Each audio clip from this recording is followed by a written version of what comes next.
కనికరము గలవారయుండుడి. లూకా సువార్త 6:36. కనికరము గలవారు ధన్యులు, వారు కనికరము పొందుదురు. అతిక్రమమును దాచిపెట్టువాడు వర్ధిల్లడు, వాటిని ఒప్పుకొని విడిచిపెట్టువాడు కనికరము పొందును.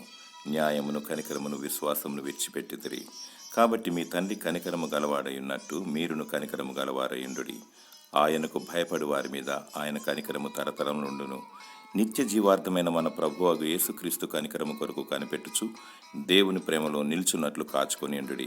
సందేహపడు వారి మీద కనికరము చూపుడి. అగ్నిలో నుండి లాగినట్టు కొందరిని రక్షించుడి. నశించుచున్న ఆత్మల పట్ల జాలి కలిగి వారి రక్షణ నిమిత్తమై కన్నీరు కార్చాలి. కనికరము, ప్రేమ, దయా, జాలి కలిగి ప్రభు పాదాల చెంత గోజాడాలి. అప్పుడు ప్రభు అని యేసుక్రీస్తు నీ మొరను వింటాడు, వారిని రక్షిస్తాడు, నిన్ను కరుణిస్తాడు. కనికరమును, సమాధానమును నీకు కలుగునుగాక. ఆమేన్.